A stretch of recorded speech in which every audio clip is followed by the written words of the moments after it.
بسم اللہ الرحمن الرحیم۔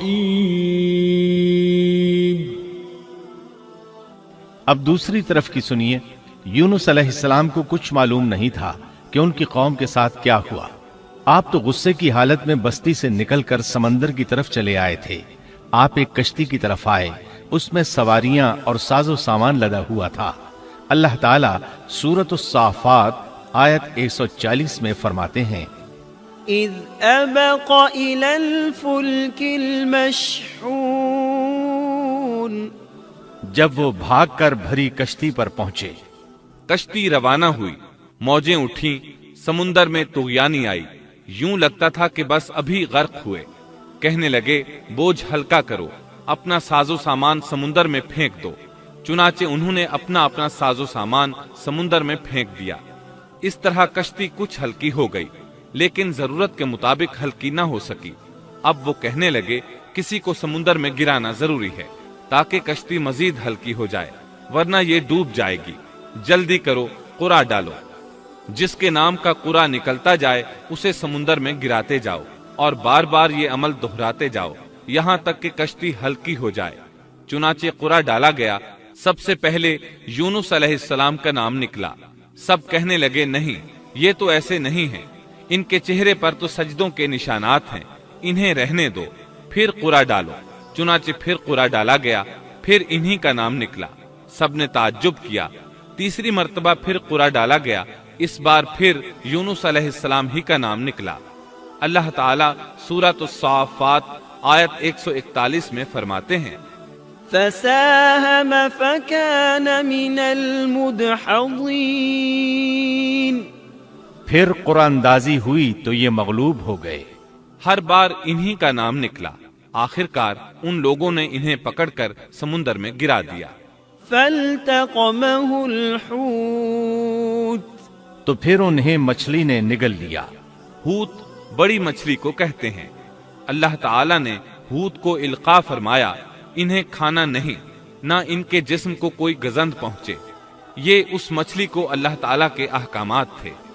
اللہ تعالیٰ سورۃ الصافات آیت 142 میں فرماتے ہیں، فالتقمه الحوت وهو مليم، تو پھر انہیں مچھلی نے نگل لیا اور وہ خود اپنے آپ کو ملامت کرنے لگے۔ یعنی وہ سمجھ گئے کہ بار بار جو ان کا نام قرآن اندازی میں نکلتا رہا ہے تو وہی مقصود ہیں۔ چنانچہ خود کو ملامت کرنے لگے، اور یہ ملامت توبہ کی ابتدا ہے کہ انسان خود کو ملامت کرتا ہے۔ اب یونس علیہ السلام مچھلی کے پیٹ میں تھے۔ اللہ کی قدرت، آپ مچھلی کے پیٹ میں 3 دن تک رہے۔ بعض روایات میں 7 دن اور زیادہ سے زیادہ مدت 40 روز آئی ہے۔ آپ نے مچھلی کے پیٹ میں اللہ تعالیٰ کو پکارا۔ اللہ سورۃ الانبیاء آیت 87 میں فرماتے ہیں، فنادى في الظلمات، آخر کار وہ اندھیروں کے اندر سے پکار اٹھے۔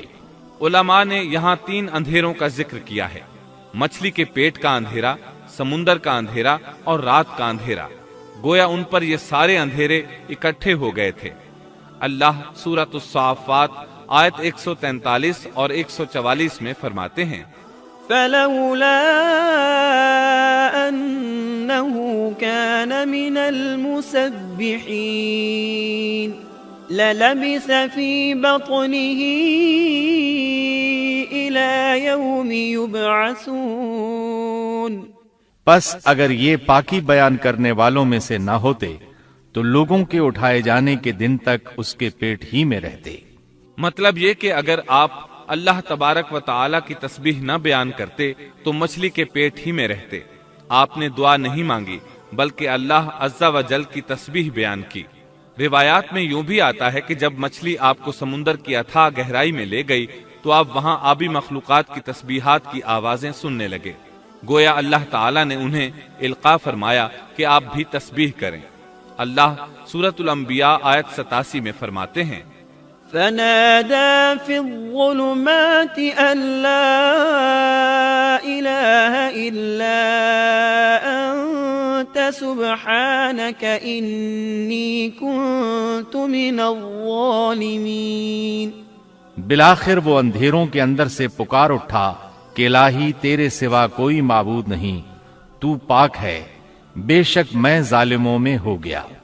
چنانچہ یونس علیہ السلام نے اس تسبیح کے الفاظ کو یوں ادا فرمایا: لا إله إلا أنت سبحانك إني كنت من الظالمين۔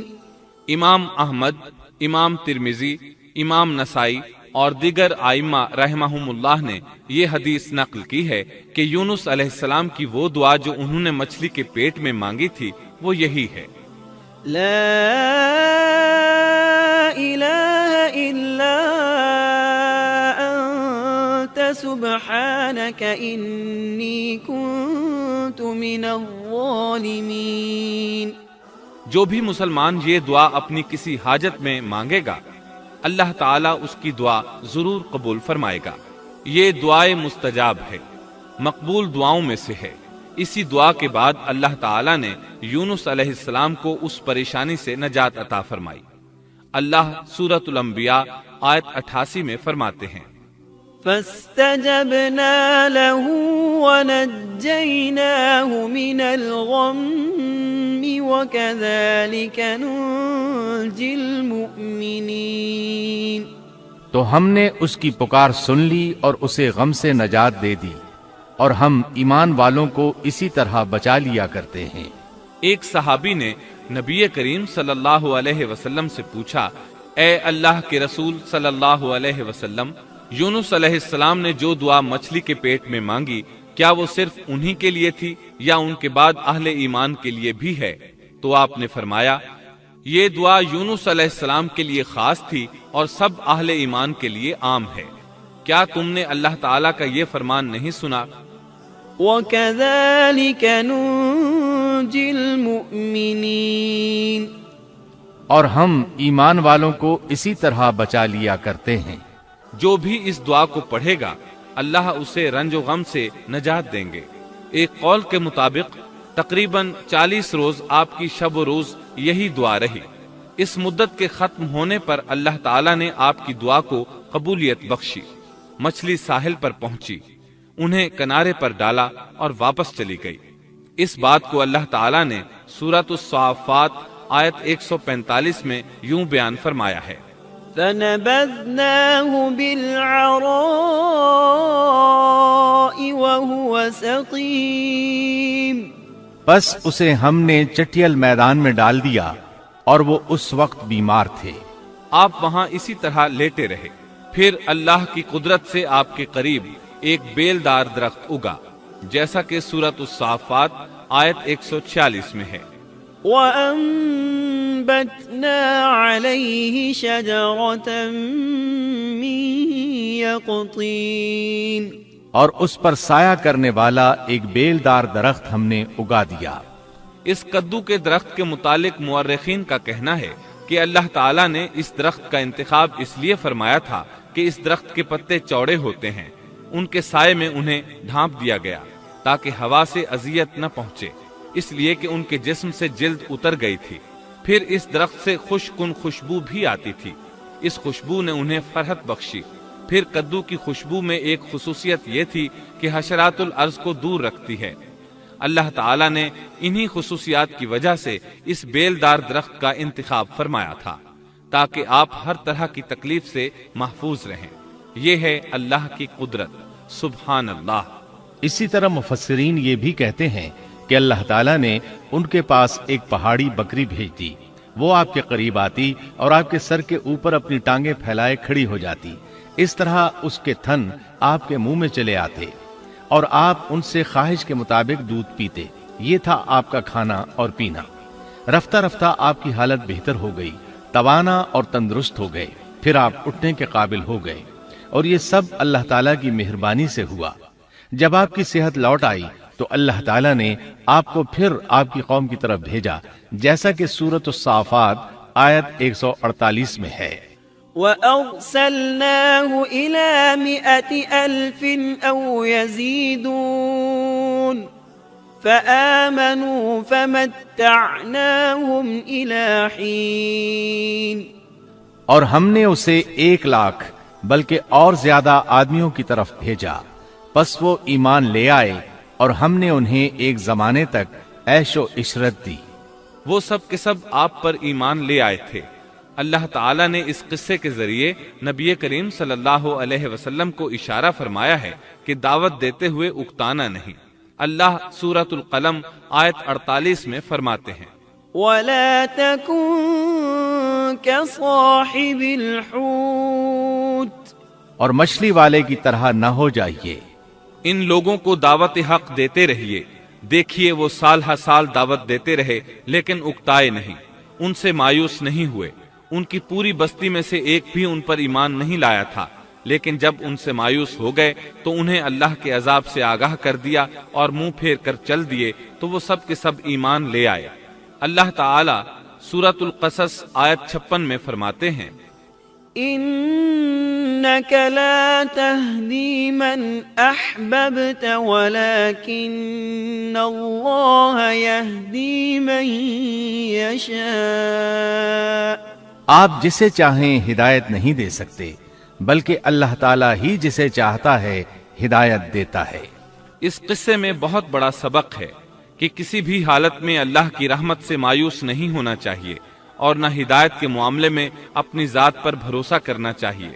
ہدایت تو بس صرف اللہ تعالیٰ ہی کی طرف سے ہے، آپ کے ذمے تو پیغام حق پہنچا دینا ہے۔ اللہ سبحانہ و تعالیٰ کے ذمے ہدایت سے نوازنا ہے۔ اللہ تعالیٰ نے انہیں پاک صاف بنا دیا، انہیں چن لیا۔ اللہ خود ہی سورۃ القلم آیت 50 میں وضاحت فرماتے ہیں، فاجتباه ربه فجعله من الصالحين۔ اسے اس کے رب نے پھر نوازا اور اسے نیک لوگوں میں کر دیا۔ امام مسلم نے ایک حدیث روایت کی ہے کہ نبی کریم صلی اللہ علیہ وسلم نے فرمایا، لا ينبغي لعبد ان يقول انا خير من يونس بن متى۔ تم میں سے کوئی شخص ہرگز یہ نہ کہے کہ میں یعنی محمد یونس بن متا سے بہتر ہوں، یعنی یوں نہ کہے کہ میں سیدنا یونس علیہ السلام سے افضل ہوں، وہ اس طرح کہ وہ تو اپنی قوم کے ایمان لانے سے مایوس ہو گئے تھے اور میں مایوس نہیں ہوں۔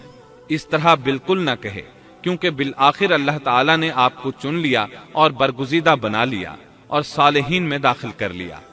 اس واقعے میں نبی کریم صلی اللہ علیہ وسلم کو جو ہدایت دی گئی ہے اس کا ذکر سورۃ القلم آیت 41 میں آتا ہے، فاصبر لحكم ربك ولا تكن كصاحب الحوت۔ پس تو اپنے رب کے حکم کا صبر سے انتظار کر اور مچھلی والے کی طرح نہ ہو جا۔ مطلب یہ کہ یونس علیہ السلام کی مانند نہ ہو جائیے جو اپنی قوم کے ایمان لانے سے مایوس ہو گئے تھے۔ یقیناً دین کی دعوت اور حق کے پرچار میں یہ بہت عظیم سبق ہے کہ دائی اللہ کو کبھی مایوس نہیں ہونا چاہیے۔ یونس علیہ السلام کا قصہ ختم ہوا